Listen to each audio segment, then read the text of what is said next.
Hello,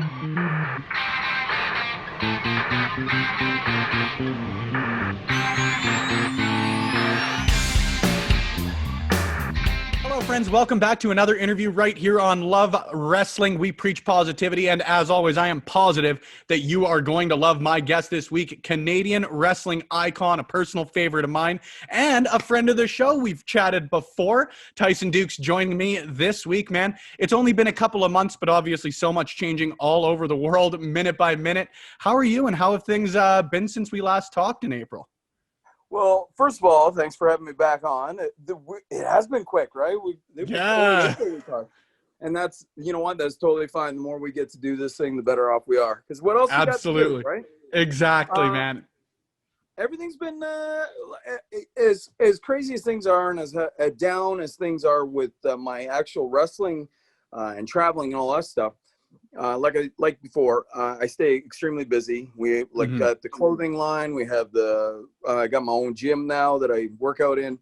I have two little guys. I got one guy that just started school. So it's hectic. We keep a very, very steady pace at this Duke's Ranch, as I call it. We keep it going.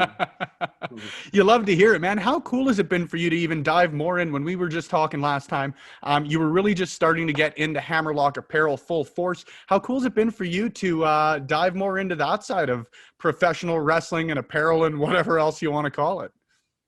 It's been great. It's a real learning curve for me. I'm not used to that stuff.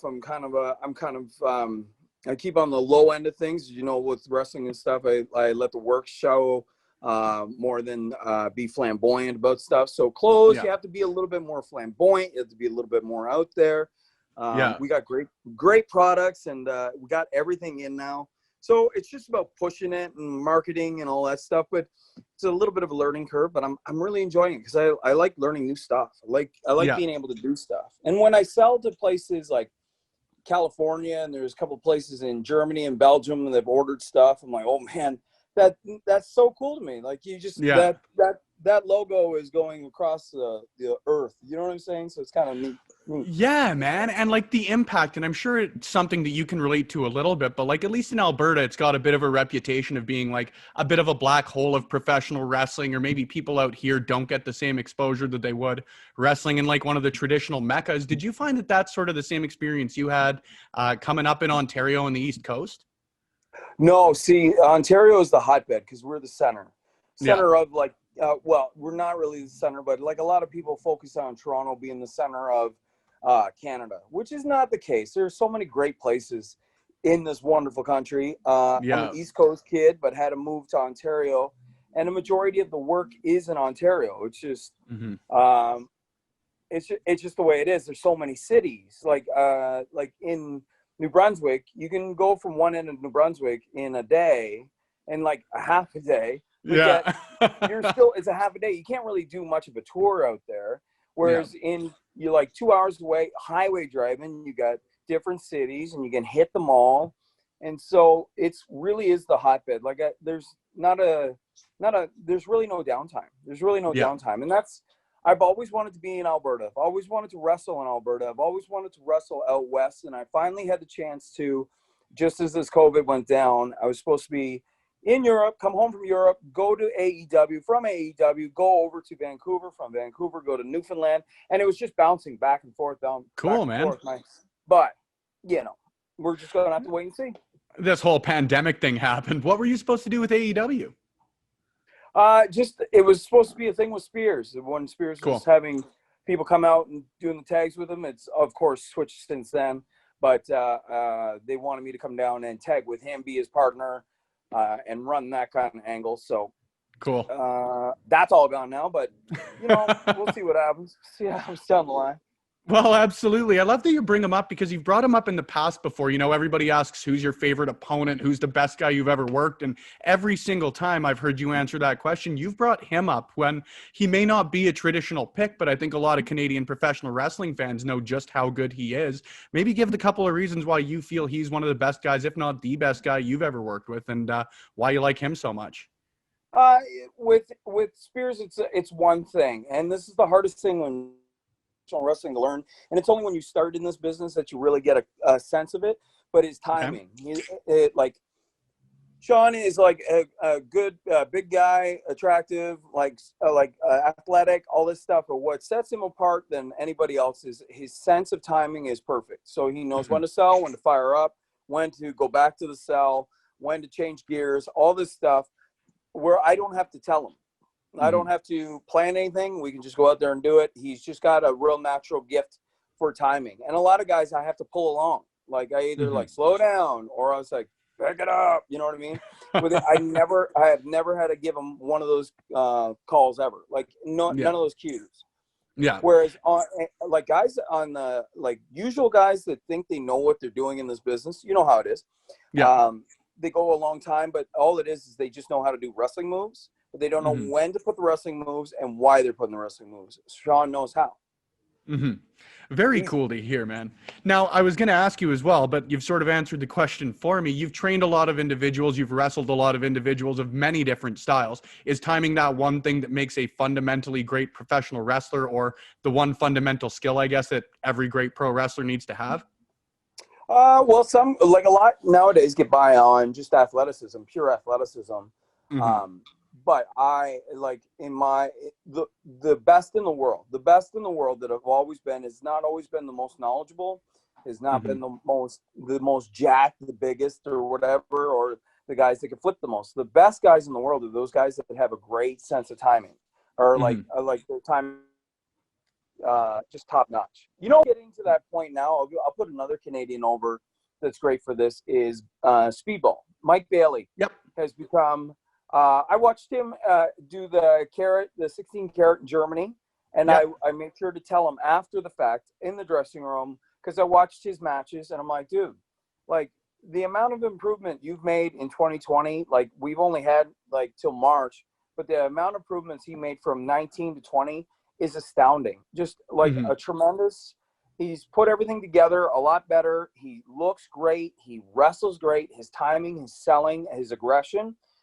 Mike's really come along. He's so good, and I would love to see that young fella like making a ton of money, and I hope that he does soon enough, because at what kind of rate does that guy have to break himself? Because he's always going 1,000 miles an hour, or like 1,000% all the time. Yeah. So I would love for him to get that cash cow. Yeah, now I know we're talking about two different situations, but like it's very comparable now that people are starting to get back to pro wrestling. Like you can tell who gave a shit to actually work out and stay prepared and maybe get in the ring when they had the opportunity versus the people who really didn't over the last little bit. And that's great. That's what's great about social media is like if you're not being inspired or at least driven by like, oh, that guy's getting ahead of me, no way. That's the great thing about it. Like a lot of people we got negative on this stupid platforms, but like, unfortunately, but like if you take away the good and the positives, like if you see Josh Alexander walking weapon, like squatting nonstop all the time, or you see Bailey doing matches, or you see, Ethan Page has completely transformed his body, like completely transformed himself over this COVID thing. There's no, and Tyler Colton, think about Tyler Colton in Winnipeg, just won a strongman competition. These guys are like in the middle of COVID type things, and they're still pressing forward. Tarek too. I'm going to throw Tarek in there too, because I watched Tarek's finally got back to the gym, and he's more jacked and swollen than ever.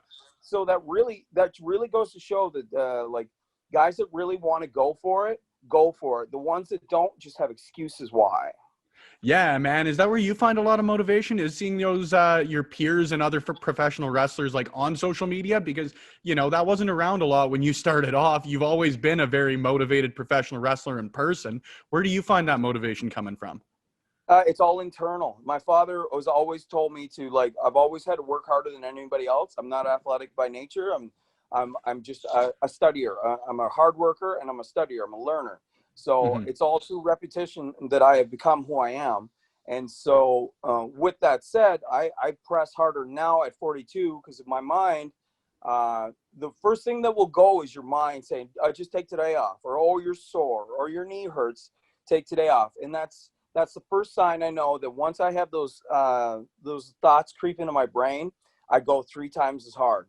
So like I'll be out in my gym, and like for the first time in my whole professional wrestling and my boxing career and all the stuff that I've done over my tenure as an adult, I've never pushed myself harder to the point where I was almost sick, like puking sick, because that's the mentality that at this age, if you're not willing to give it 1,000%, what's the sense, right? Yeah, So, man. Like, don't half-ass two things, whole-ass one thing, right? I love that amen you to meant. that. Yeah, man. And I love that you mentioned that. It actually ties in nicely because it's funny the way that life works. Right after you and I had talked, actually, another podcast on the former network that I was with, he did an East Coast Wrestling Month. So we talked to guys like Dynamite Dylan Davis and Cameron Stevens, and every single one of them without fail not only mentioned that you were a huge influence on them, but a huge influence as far as stuff like that goes is be the hardest worker in the room. Be the guy who maybe you're not the most athletic or you can't do all the flips, but like you say, if you work your ass off, you'll find some success in some way, shape, or form. Yeah, you're your own deterrent. Like you have the key, you have the keys to the castle, and you got the keys to the kingdom, man. And if you press forward, you can't deny hard work. You cannot deny it. Yeah. So just be harder working. And if it falls back and you think you failed at it, then it's time to work harder. It's real simple. It's a simple philosophy, but it's kept me around a very, very long time. I've been very successful with it, and I'm so happy with even through this rough period of time. It's been almost like it's been rough, but we've still been able to do things. Still been able to be more self-motivated and self-driven. So it's good. Absolutely, man. Now, you have been around for a long time. I think it's 23 or 24 years as of this point. But January 2011, you sent out a post saying that you were considering retiring, that you were going to back off of professional wrestling. Maybe what was your mind state then that led you to want to retire, and then what brought you back into the business? Well, everybody gets jaded. Everybody gets real jaded at some point in their career where they feel as though things aren't moving.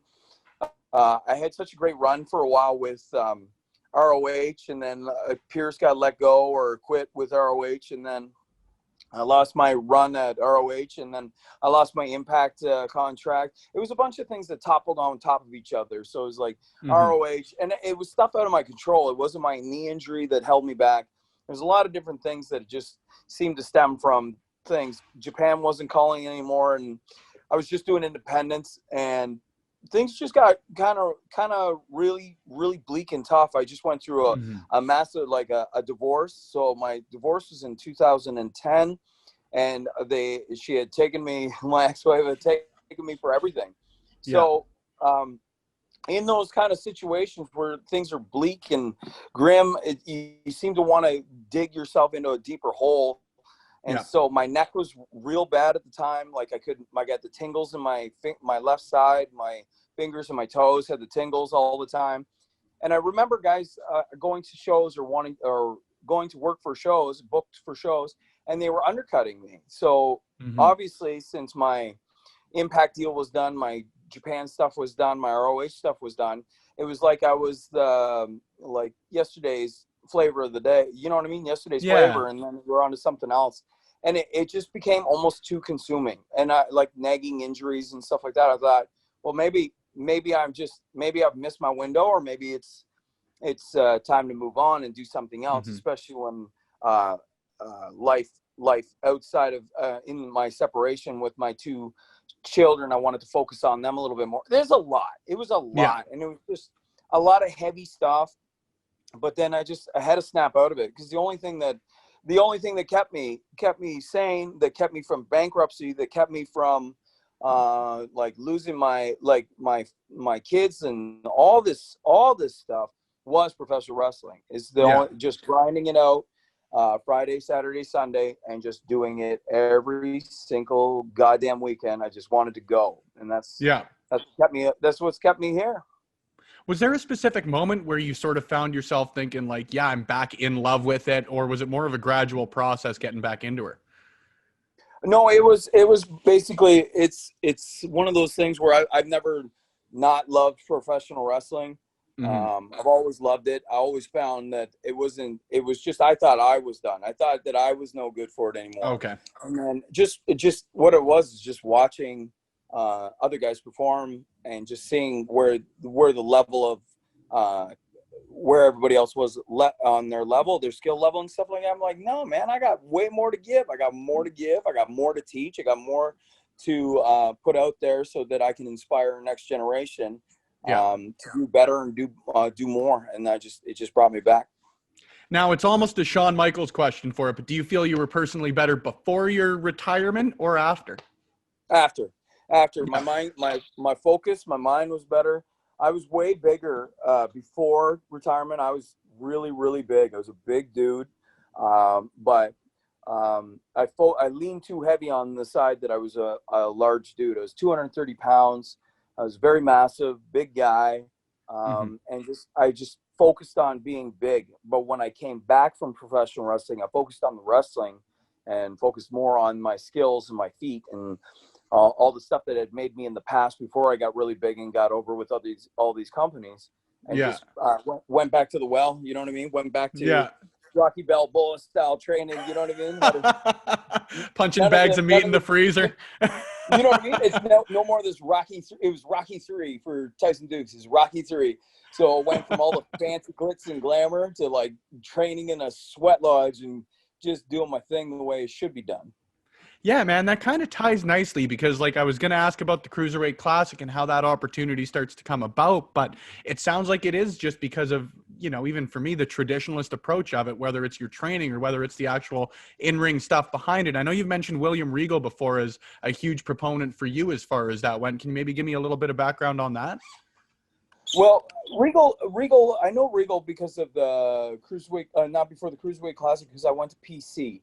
So Joey Mercury got me hooked up, told me to go to PC because he knew me from ROH. I went there. I went to the PC, did my tryout. They used to do the definite no or yes. Yeah. So they said, we'll go home in a couple of weeks. We'll give you yes or no. And if you get a no, you're never coming back. If we give you yes, we'll expect you here. And so I waited for my email, and my email was maybe.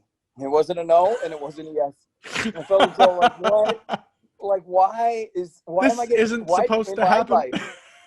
Why in my life am I just wrestling has jerked me around, or promotions have jerked me around so bad? I don't understand it. Anyways, they said maybe. So then I did a couple of tryout, like more enhancement matches. And from my enhancement matches, I went to Regal, and he loved my stuff. And then one day, Josh Alexander was making fun of me. He said, "Hey, why is all these guys on the Cruiserweight Classic and you're not?" I'm like, "What are you talking about?" Because I don't follow that stuff. Yeah. And he goes, "Oh, check it out online." And so I messaged Regal right away because I got his number. I'm like, "Hey, Mr. Regal, now if there's any chance, I know this year's probably done, but if there's any chance I could do it in the future, I would love to be a part of 205. And sure enough, I mean, dude, and within a split second, I got a return. He goes, "Send me your resume immediately. I need them like in the next couple hours." So I'm like, oh my God. So I put my resume together, put it out there, and sure enough, that was it. They brought me on. And what it was just timing. It was Amazing Red, who's a fantastic talent, had got injured and blew out his ankle. And so his ankle injury led to me being a part of the Cruiserweight Classic. And because of Regal always being supportive and give me the opportunity, that's why my trunks were the burgundy color. I did that for him and asked him if I could wear burgundy for him. Yeah.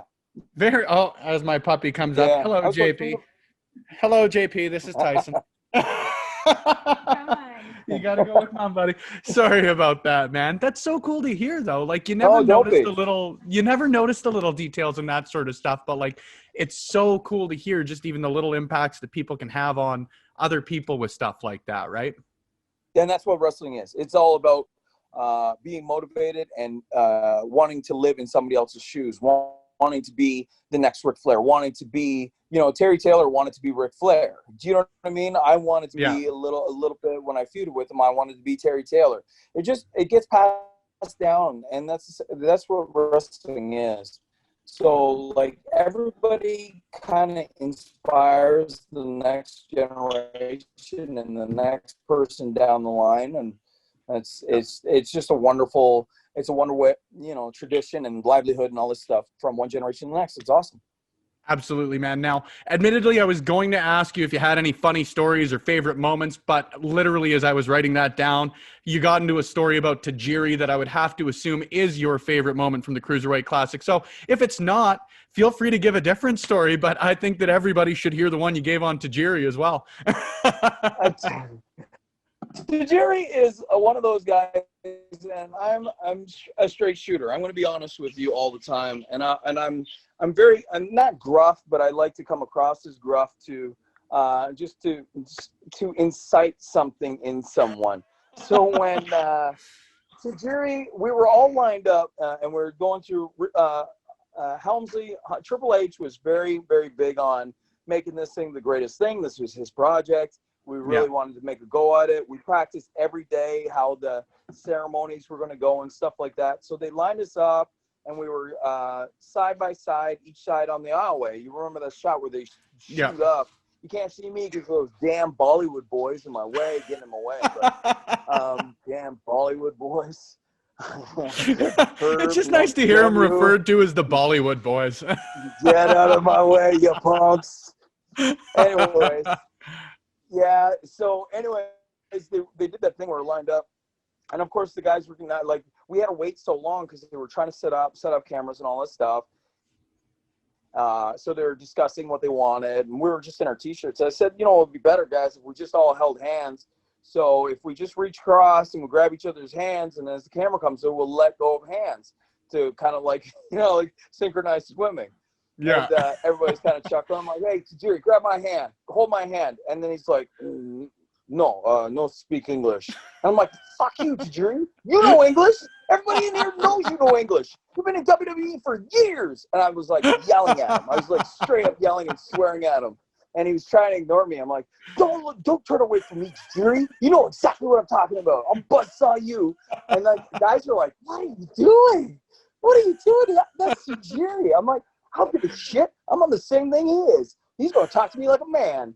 And I just remember going back to my my hotel and thinking, well, that's an experience right there. We just I totally called him out. Because they like Japanese guys. They know that English, but they can be sneaky and say that they don't, just so they don't have to talk to you, which I totally understand. Because if I was Japanese, I would do the same thing. I'm like, I don't want to talk to anybody today. No. 100%.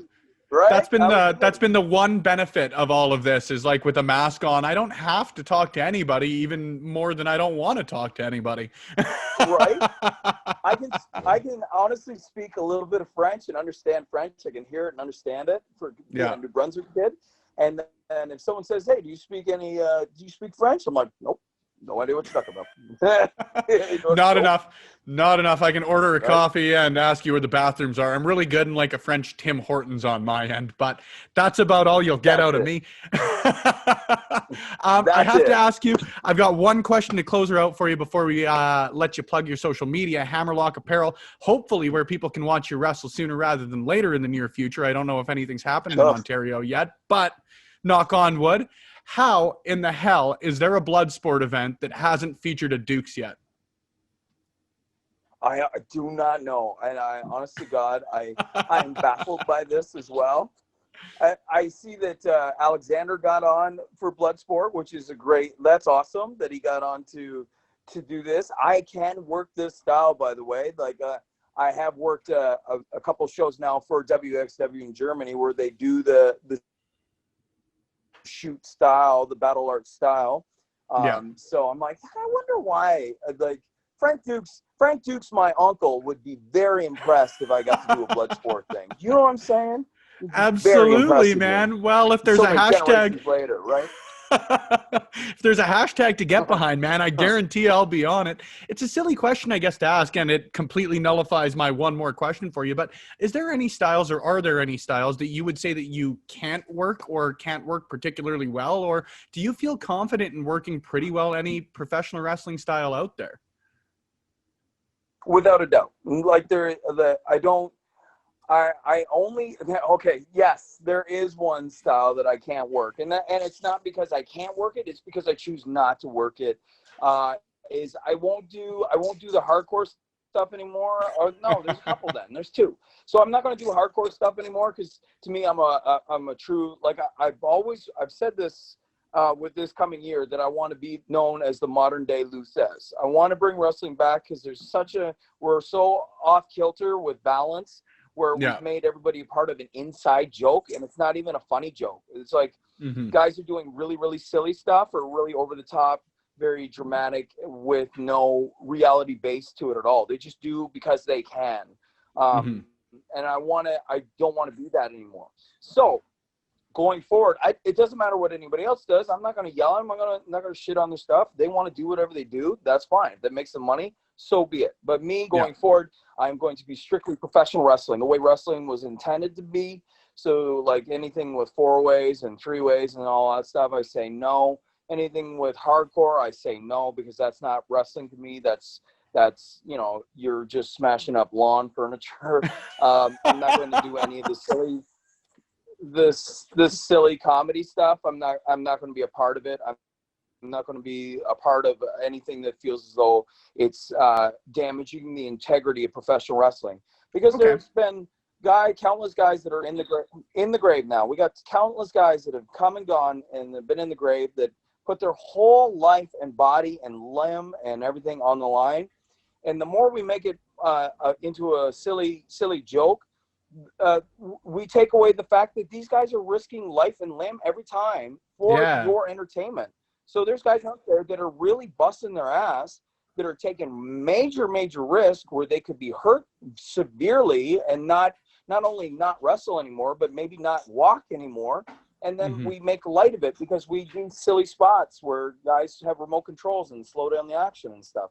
And that's in the past I might have done it, but like going forward with the balance being so off and everything needs balance, I'm pulling back the reins on it. I'm bringing back grappling and professional wrestling the way it used to be.